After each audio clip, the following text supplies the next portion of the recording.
بسم الله الرحمن الرحيم. الحمد لله الذي أنزل على عبده الكتاب ولم يجعل له عوجا قيما لينذر بأسا شديدا من لدنه ويبشر المؤمنين الذين يعملون الصالحات أن لهم أجرا حسنا ماكثين فيه أبدا وينذر الذين قالوا اتخذ الله ولدا ما لهم به من علم ولا لآبائهم كبرت كلمة تخرج من أفواههم إن يقولون إلا كذبا فلعلك باخع نفسك على آثارهم إن لم يؤمنوا بهذا الحديث أسفا. إنا جعلنا ما على الأرض زينة لها لنبلوهم أيهم أحسن عملا وإنا لجاعلون ما عليها سعيدا جرزا. أم حسبت أن أصحاب الكهف والرقيم كانوا من آياتنا عجبا إذ أوى الفتية إلى الكهف فقالوا ربنا آتنا من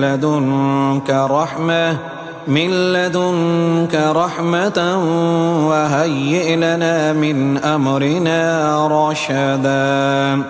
فضربنا على آذانهم في الكهف سنين عددا ثم بعثناهم لنعلم أي الحزبين أحصى لما لبثوا أمدا. نحن نقص عليك نبأهم بالحق إنهم فتية آمنوا بربهم وزدناهم هدى وربطنا على قلوبهم إذ قاموا فقالوا ربنا رب السماوات والأرض لن ندعو من دونه إلها لقد قلنا إذا شططا. هؤلاء قوم اتخذوا من دونه آلهة لولا يأتون عليهم بسلطان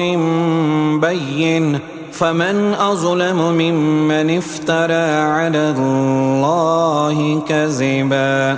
وإذ اعتزلتموهم وما يعبدون إلا الله فاووا إلى الكهف ينشر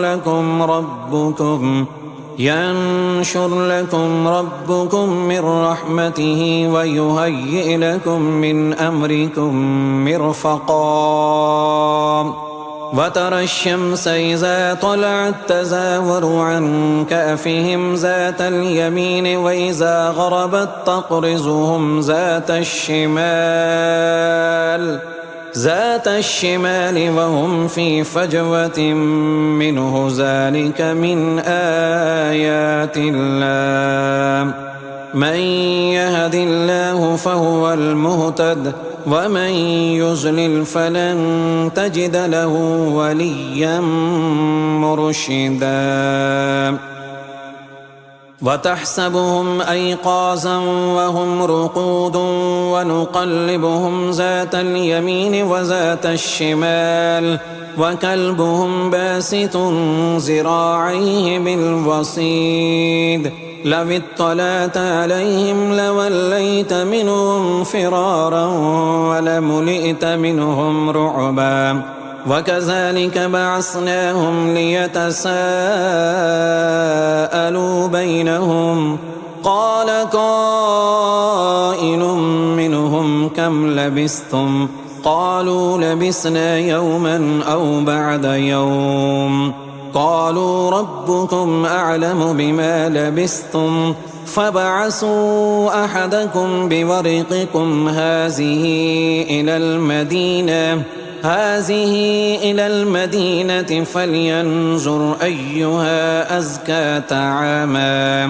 أيها أزكى طعاما فليأتكم برزق منه وليتلطف ولا يشعرن بكم أحدا إنهم إن يظهروا عليكم يرجموكم أو يعيدوكم في ملتهم ولن تفلحوا إذا أبدا وكذلك أعصرنا عليهم ليعلموا أن وعد الله حق وأن الساعة لا ريب فيها إذ يتنازعون بينهم أمرهم فقالوا بنوا عليهم بنيانا ربهم أعلم بهم قال الذين غلبوا على أمرهم لنتخذن عليهم مسجدا سيقولون ثلاثة رابعهم كلبهم ويقولون خمسة سادسهم كلبهم رجما بالغيب ويقولون سبعة وثامنهم كلبهم قل ربي أعلم بعدتهم ما يعلمهم إلا قليل فلا تمار فيهم إلا مراء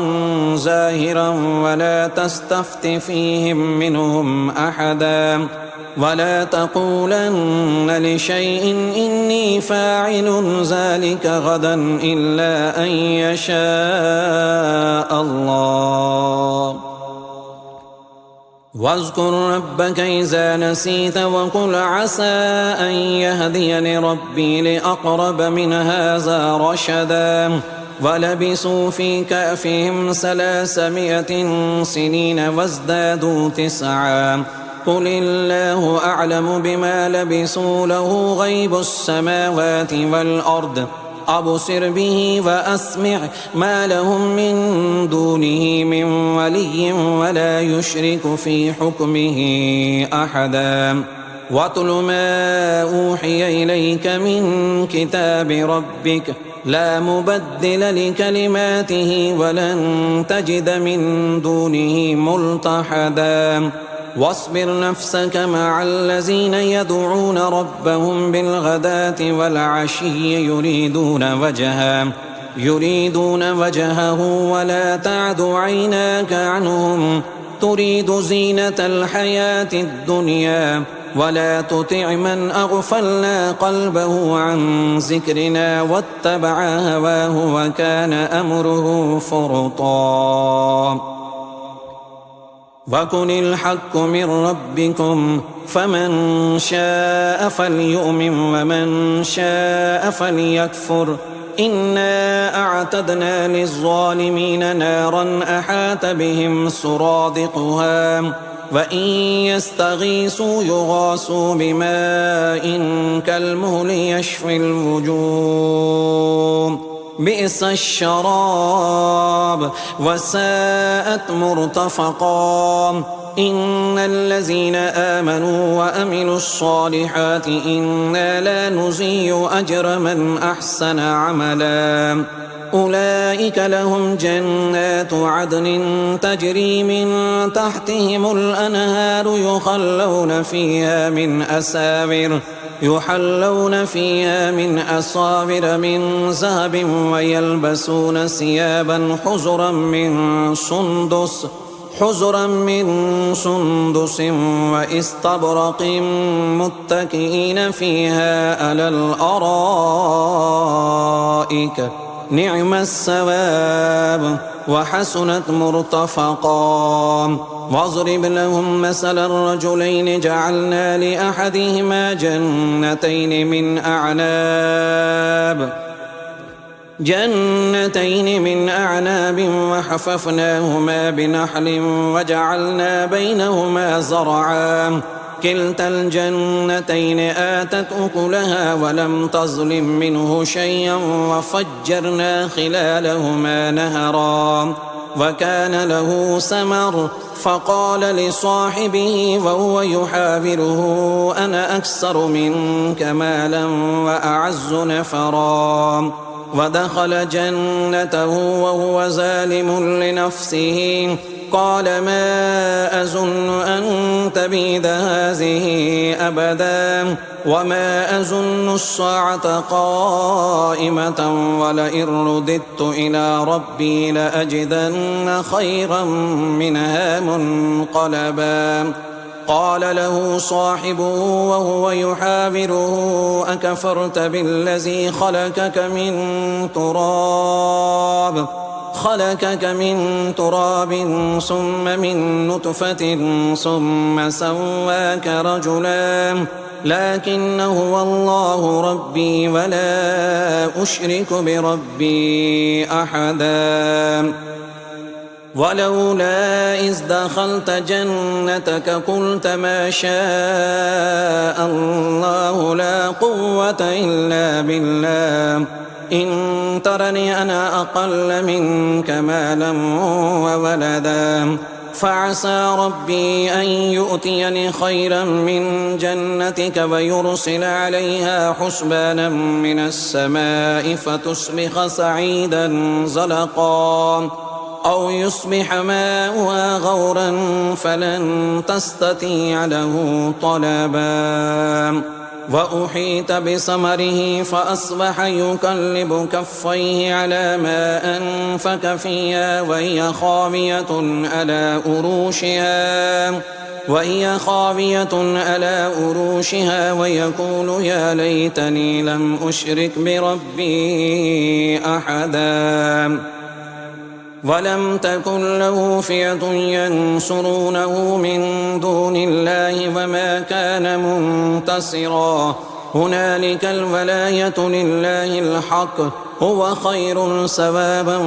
وخير عقبا واضرب لهم مثل الحياة الدنيا كماء إن أنزلناه من السماء فاختلط به نبات الأرض فأصبح هشيما تذروه الرياح وكان الله على كل شيء مقتدرا المال والبنون زينة الحياة الدنيا والباقيات الصالحات خير عند ربك ثوابا وخير أملا ويوم نسير الجبال وترى الأرض بارزة وحشرناهم فلم نغادر منهم أحدا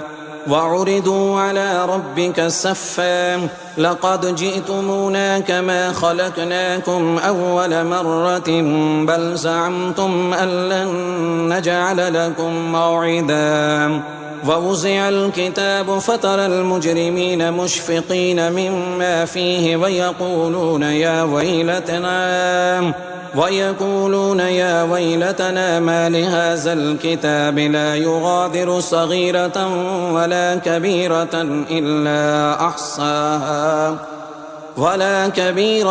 إلا أحصاها ووجدوا ما عملوا حاضرا ولا يظلم ربك أحدا وإذ قلنا للملائكة اسجدوا لآدم فسجدوا إلا إبليس كان من الجن ففسق عن أمر ربه أفتتخذونه وذريته أولياء من دوني وهم لكم عدو بئس للظالمين بدلا ما أشهدتم خلق السماوات والأرض ولا خلق أنفسهم وما كنت متخذ المضلين عضدا ويوم يقول نادوا شركائي الذين زعمتم فدعوهم فلم يستجيبوا لهم وجعلنا بينهم موبقا ورأى المجرمون النار فظنوا أنهم مواقعوها ولم يجدوا عنها مصرفا ولقد صرفنا في هذا القرآن للناس من كل مثل وكان الإنسان أكثر شيء جدلا وما منع الناس أن يؤمنوا إذ جاءهم الهدى ويستغفروا ربهم إلا أن تأتيهم سنة الأولين أو يأتيهم العذاب قبلا وما نرسل المرسلين إلا مبشرين ومنذرين ويجادل الذين كفروا بالباطل ليدحضوا به الحق واتخذوا آياتي وما أنذروا هزوا ومن أظلم ممن ذكر بآيات ربه فأعرض عنها ونسي ما قدمت يداه إنا جعلنا على قلوبهم أكنة أن يفقهوا وفي آذانهم وقرا وإن تدعهم إلى الهدى فلن يهتدوا إذا أبدا وربك الغفور ذو الرحمة لو يؤاخذهم بما كسبوا لعجل لهم العذاب بل لهم موعد لن يجدوا من دونه موئلا وتلك القرى أهلكناهم لما ظلموا وجعلنا لمهلكهم موعدا وإذ قال موسى لفتاه لا أبرح حتى أبلغ مجمع البحرين أو أمضي حقبا فلما بلغا مجمع بينهما نسيا حوتهما فاتخذ سبيله في البحر سربا فلما جاوزا قال لفتاه آتنا غداءنا لقد لقينا من سفرنا هذا نصبا قال أرأيت إذا أوينا إلى الصخرة فإني نسيت الحوت وما أنسانيه إلا الشيطان أن أذكره واتخذ سبيله في البحر عجبا قال ذلك ما كنا نبغي فارتدا على آثارهما قصصا فوجدا عبدا من عبادنا آتيناه رحمة من عندنا وعلمناه من لدنا علما قال له موسى هل أتبعك على أن تعلمني مما علمت رشدا قال إنك لن تستطيع معي صبرا وكيف تصبر على ما لم تحط به خبرا قال ستجدني إن شاء الله صابرا ولا أعصي لك أمرا قال فإن اتبعتني فلا تسألني عن شيء حتى أحدث لك منه ذكرا فانطلقا حتى إذا ركبا في السفينة خرقها قال أخرقتها لتغرق أهلها لقد جئت شيئا إمرا قال ألم أقل إنك لن تستطيع معي صبرا قال لا تؤاخذني بما نسيت ولا ترهقني من أمري عسرا فانطلقا حتى إذا لقيا غلاما فقتله قال أقتلت نفسا زكية بغير نفس لقد جئت شيئا نكرا قال ألم أقل لك إنك لن تستطيع معي صبرا قال إن سألتك عن شيء بعدها فلا تصاحبني قد بلغت من لدني عذرا فانطلقا حتى إذا أتيا أهل قرية استطعما أهلها فأبوا أن يزيفوهما فوجدا فيها جدارا يريد أن ينقض فأقاما قال لو شئت لاتخذت عليه أجرا قال هذا فراق بيني وبينك سأنبئك بتأويل ما لم تستطع عليه صبرا أما السفينة فكانت لمساكين يعملون في البحر فأردت أن أعيبها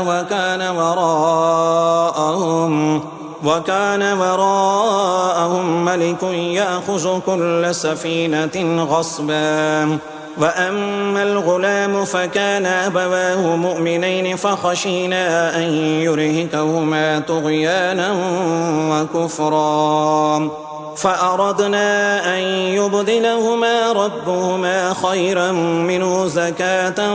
وأقرب رحما وأما الجدار فكان لغلامين يتيمين في المدينة وكان تحته كنز لهما وكان أبوهما صالحا فأراد ربك أن يبلغا أشدهما ويستخرجا كنزهما رحمة من ربك وما فعلته عن أمري ذلك تأويل ما لم تسطع عليه صبرا ويسألونك عن ذي القرنين قل سأتلو عليكم منه ذكرا إنا مكنا له في الأرض وآتيناه من كل شيء سببا حتى إذا بلغ مغرب الشمس وجدها تغرب في عين حمية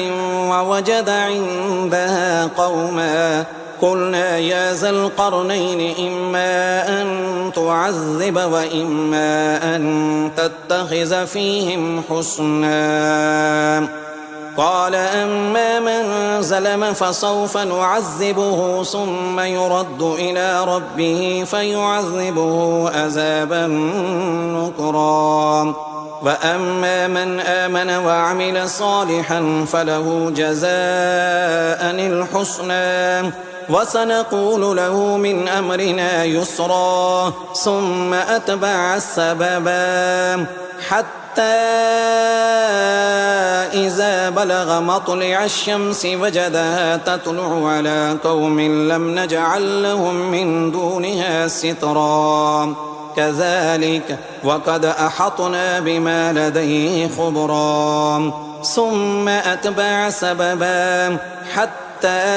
إذا بلغ بين الصدين وجد من دونهما قوما لا يكادون يفقهون قولا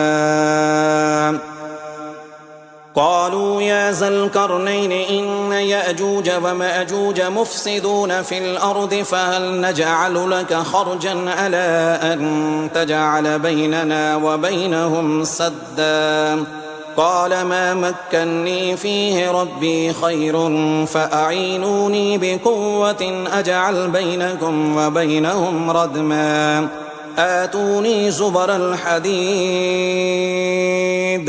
حتى إذا ساوى بين الصدفين قال انفخوا حتى إذا جعله نارا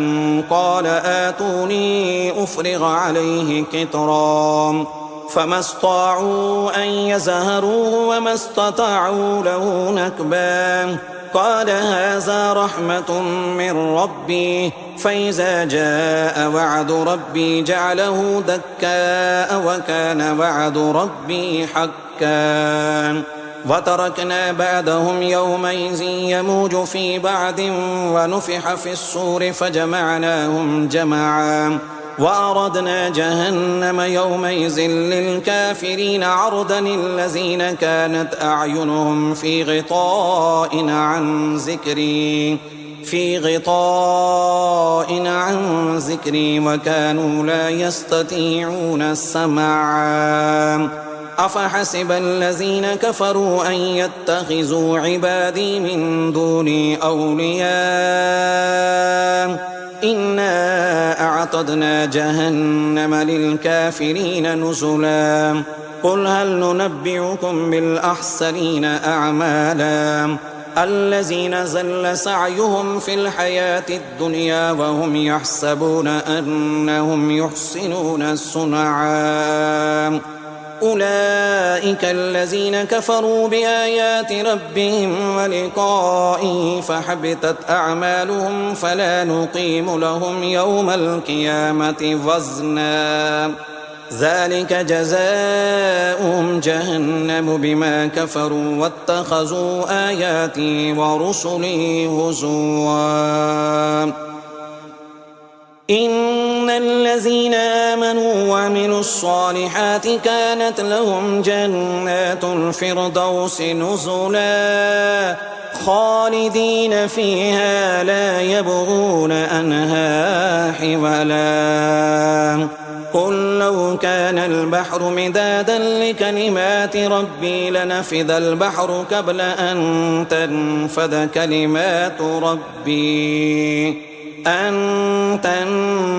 كلمات ربي ولو جئنا بمثله مددا قل إنما أنا بشر مثلكم يوحى إلي أنما إلهكم إله واحد فمن كان يرجو لقاء ربه فليعمل عملا صالحا ولا يشرك بعبادة ربه أحدا.